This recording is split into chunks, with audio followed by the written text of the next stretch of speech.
I am Dr. Jeremy London. I'm a board-certified cardiovascular surgeon, and I've been in clinical practice for over 25 years. And today, we're going to talk about something that everybody is pretty familiar with. That's New Year's resolutions. Specifically, 7 healthy habits that could change your life in 2026. Let's talk about New Year's resolutions for a minute, because the majority of people that set New Year's resolutions and initiate them don't stick with them long term. So let's dig a little deeper in the mindset maybe that could help you remain consistent and create a durable habit change as you head into the new year, before we jump into these specific 7 daily habits. What happens many times with New Year's resolutions is we set really big goals. And there's nothing wrong with that. In fact, I encourage that. But perspective is everything. Let me give you an example. If you're driving across the country from New York to Los Angeles, you don't have your eyes set on the city of LA because you can't see it. All you can see is down the road to the next turn in front of you. And that's as far as you need to get. And then down the road again to the next turn. If you're driving at night, all you can see is the road ahead of you that is illuminated by your headlights, and you just have to make it that far to continue down the road. So what I would encourage you to do is, number 1, set goals that are meaningful for you, set goals that are obtainable, set goals that push yourself, but maintain perspective as you move through the process. Break it down into small, obtainable goals, just like driving across the country each day. No matter what your list is, no matter what your goal is, remember that perspective is everything. And don't get overwhelmed because you can't see Los Angeles when you're driving across the country. Identify where you want to be a year from now. Be honest about where you are currently. Look back at the year that's behind us, the things that have worked, the things that haven't worked, where you failed, what your successes were. Identify your starting point. Be really honest about that. And then set the course for your journey to become the person that you want to be 3 months from now, 6 months from now, a year from now. And break that down into small, obtainable goals along the way. Now, the 7 habits that I have chosen for this list are simple, although not easy, but I think that they're things that we can all do. And I've started for myself with recovery as the basic overriding theme for the first 2, really. And I chose that because that's something that I'm not good at. I've looked back at this last year and identified that. And I think that if you struggle with coming up with your goals, think about what you're not good at, because I think that's where the most opportunity exists for each of us. We want to take a minute and thank our sponsor of this podcast, Element. Hydration isn't just about drinking more water. It's about replacing what you lose. When you sweat from workouts, sauna sessions, or just daily life activities, you're not just losing water, you're losing electrolytes like sodium, potassium, and magnesium.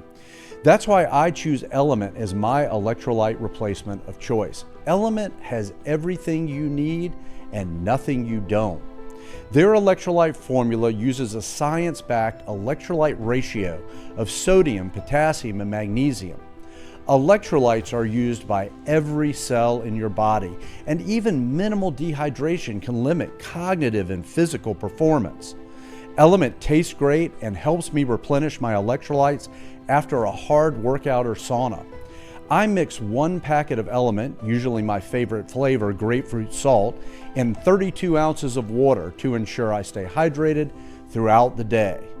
If you want to try Element for yourself, head to drinklmnt.com/London and you will receive a free sample pack of all 8 of their most popular flavors with any purchase. That's drinklmnt.com/London. Plus, they offer an unlimited time, no questions asked refund policy. So if you buy it, try it, and don't like it for any reason, they will refund you. Now let's get back to the podcast. So let's start with number one, and that is set an alarm for the time that you want to go to sleep every night. Why is this important? Well, going to bed at the same time is just as important as waking up at the same time every morning. That consistency of that sleep-wake cycle helps to set your body into rhythm, into a normal wake-sleep cycle. And the bottom line is, if your sleep isn't good, it permeates every aspect of your life. It's something that I have struggled with for many, many years.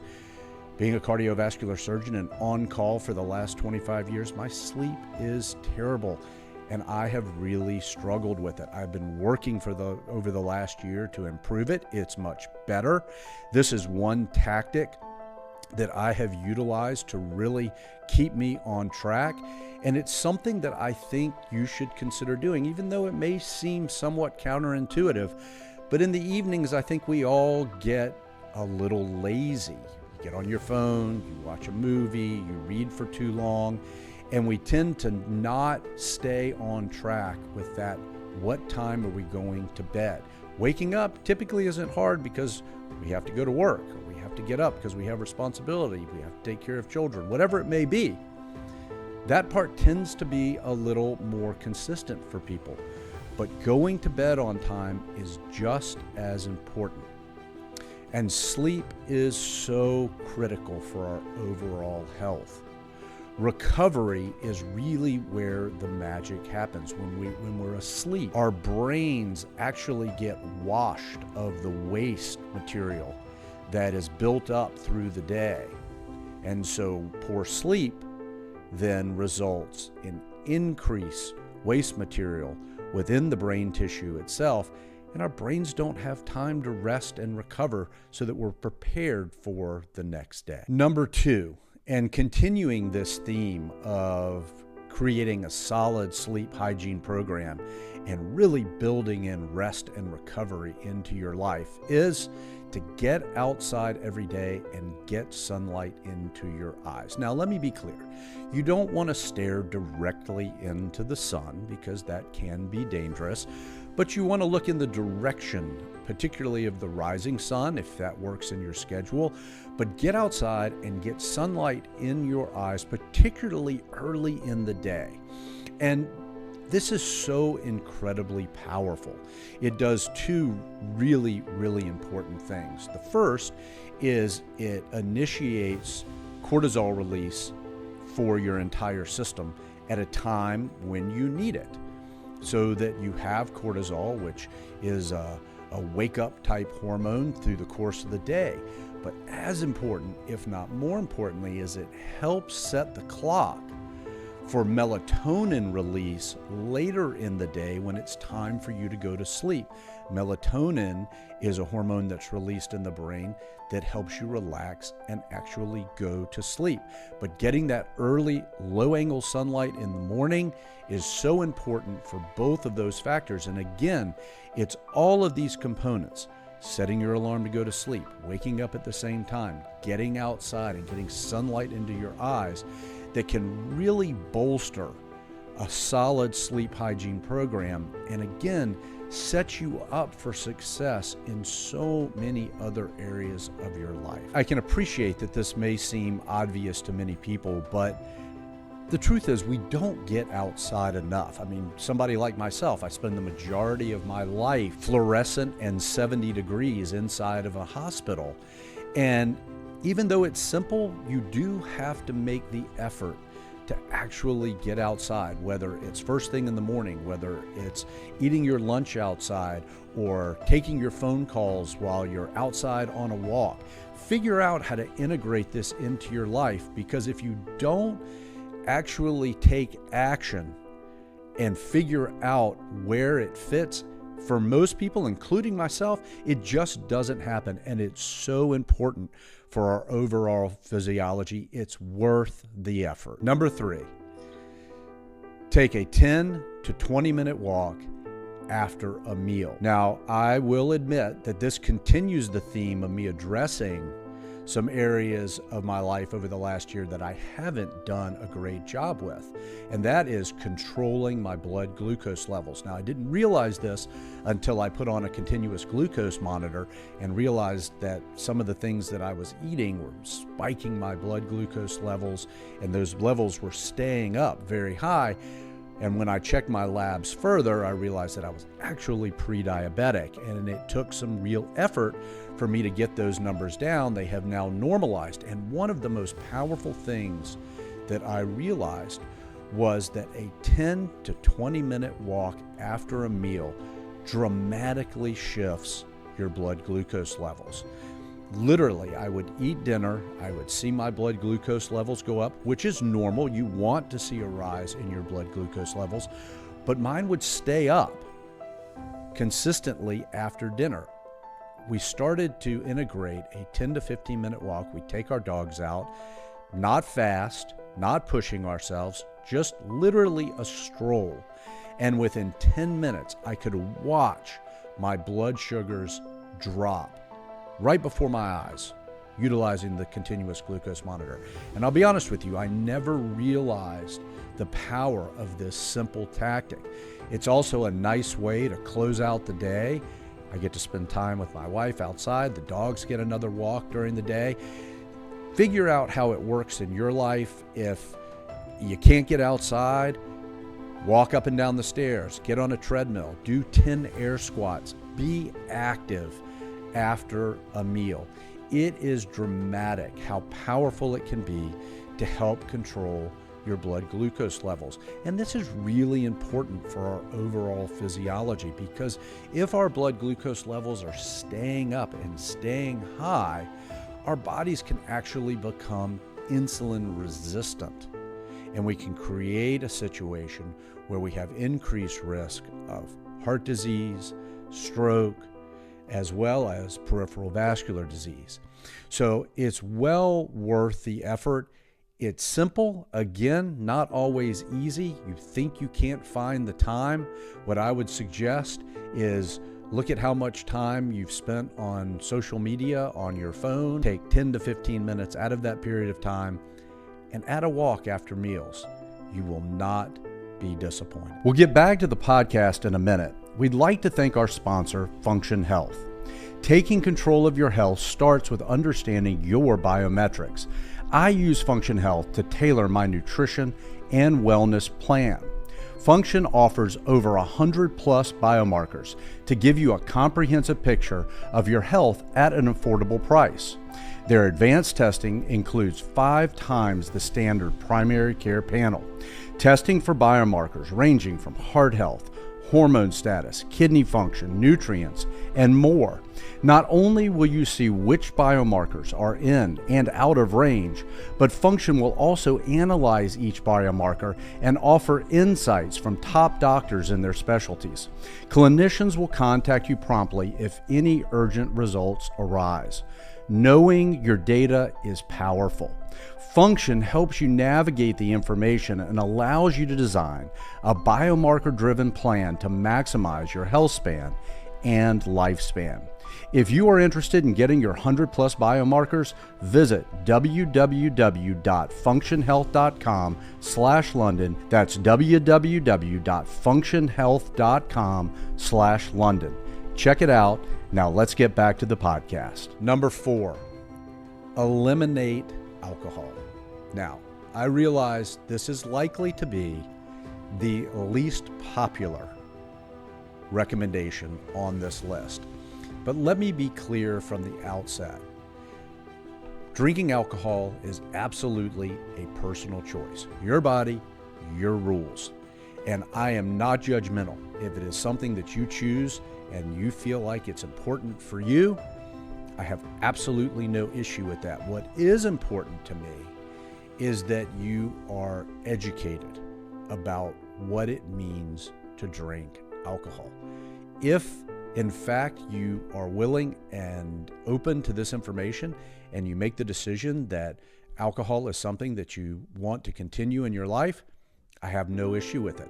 I enjoyed alcohol for many, many years. I enjoyed pairing wines with food. I enjoyed the whole process. I enjoyed the social process.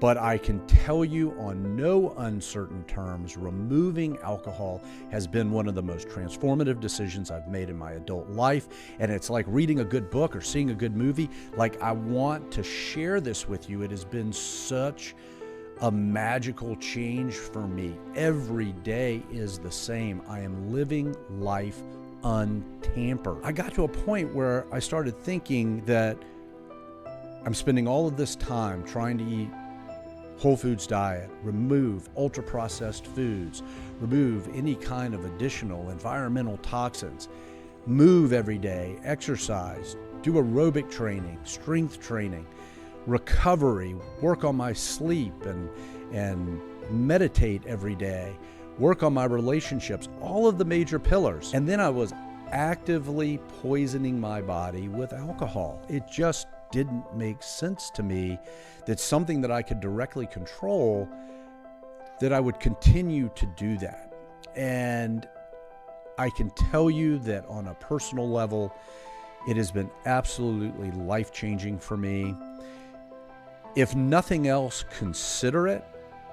Give it a try for a period of time.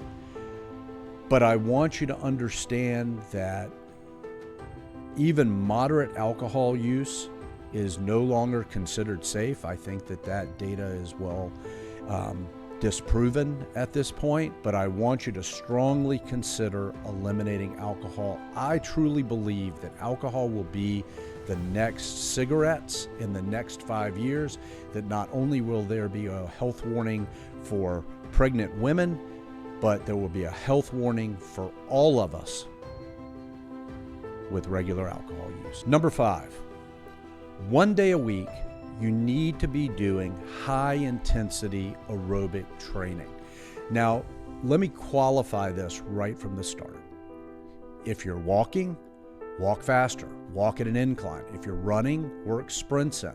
I'm not looking for you to go from walking to doing stairs at a stadium someplace that's way out of your reach, unless that's something that you want to do. This is all relative, and here's why. VO2 max is a measure of your cardiovascular efficiency, which is your heart and cardiovascular system's ability to deliver oxygen and nutrients to your tissues, to all the organs in your body. Higher VO2 max, more efficient heart means it moves the needle for longevity. VO2 max is the single most powerful indicator of longevity. And the way to move that needle effectively is to push yourself 1 day a week. Now, as you scale this, if you're walking and you walk faster and you're not getting your heart rate up, you're gonna have to do more as time goes on. Why? Because you're getting better your shape and you're shifting your VO2 max. So over time, you're gonna have to continue to scale up to continue to maintain and improve your VO2 max. But this is such an important component of your health span and lifespan that I want you to understand that if you're going to exercise, make it really worthwhile. You don't have to push yourself every single day. In fact, the aerobic base is very, very important. If you look at some of the most well-trained cyclists in the Tour de France, they spend most of their time at a lower heart rate, but they're always adding that high-intensity training at least 1 or 2 times a week to shift that curve. And you need to be doing the same, whatever that means for you. Number 6, keep a water bottle with you throughout the day so you remember to hydrate. And again, maintaining this theme of things that I am not good at. I am really terrible with my hydration. And a lot of it has to do with my schedule. So I get up in the morning and I try to hydrate first thing in the morning, and then I'm basically in the operating room all day long. And so it's very difficult for me to maintain that level of hydration. And even when I get out, I'm not always on top of that. But keeping a water bottle with you helps to remind you throughout the day. And one of the things that you also need to consider with hydration, particularly if you're exercising vigorously or you really, again, want to make your hydration really efficient, is add some sort of electrolytes into your hydration mix, whichever ones work for you. But this really helps not only absorb the hydration through your gastrointestinal tract, but also how your cells utilize the hydration and where that fluid goes once it's in your body. So keep a water bottle as a reminder, keep it full, and add electrolytes when you can. Staying hydrated is such an important factor for your overall health. It's really a foundational part of a nutritional plan. And number 7 on the list, I figured I would save one that I'm actually good at and that I have really maintained not only over the last year, but the last several years, and that's resistance training or lifting weights. Just like VO2 max and aerobic training, muscle mass is a very important indicator of health span and longevity. And here's why. First, from a functional standpoint, having strong muscles as you age increases your stability, your ability to do the things you want to do. I love the quote, the deadlifts that you do at 30 allow you to get up out of the chair when you're 80, or the weight training that you do at 50 allows you to lift the suitcases at 75. It prepares you for later in life, because as we age, we lose muscle mass. And the way to combat that is to stimulate your muscles with resistance training. Now, if it's weights, that's great. If it's body weight, that works too. If it's resistance bands, because that's what feels safest, absolutely. Those are all forms of resistance training.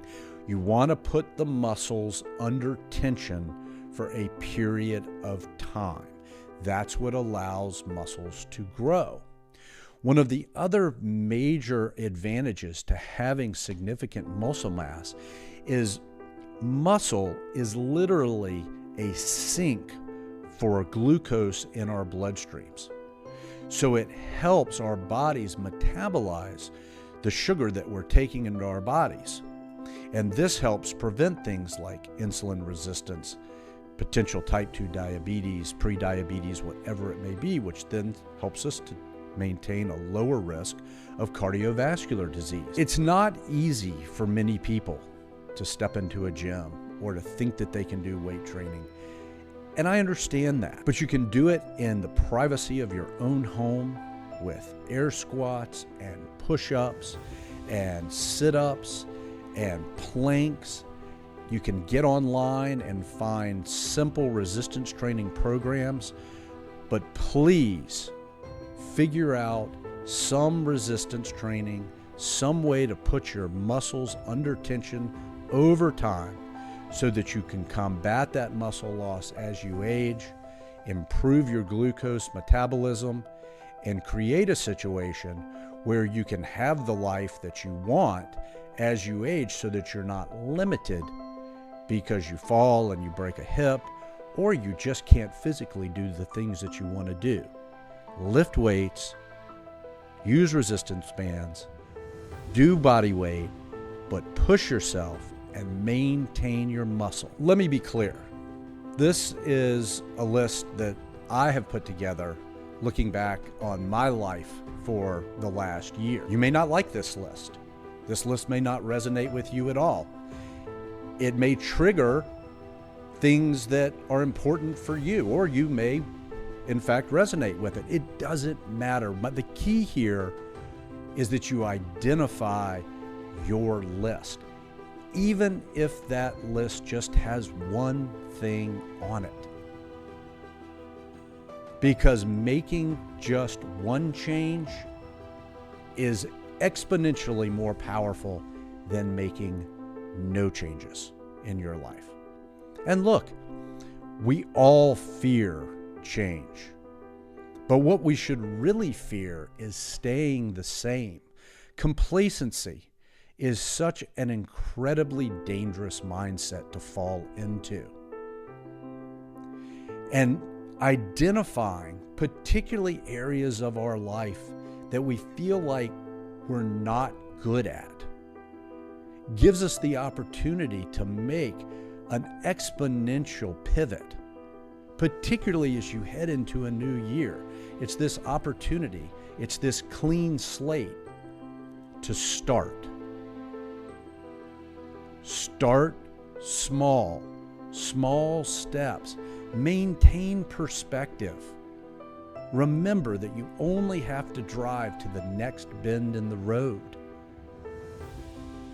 You just have to get to the next step.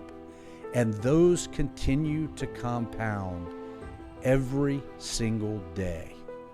So that at the end of 2026, you have become, in fact, the person that you want to be. Thank you so much for your time today. I truly appreciate it. If these types of topics interest you and you want to do a deeper dive, check out our cost-free newsletter. We'll leave a link below, and it'll give you a little more insight with many, many more topics. If you're watching on YouTube, please like and subscribe. If you're listening on Spotify or Apple Podcast, you can leave up to a 5-star rating. Please follow as well. This will notify you of future episodes. I hope you guys have a wonderful day.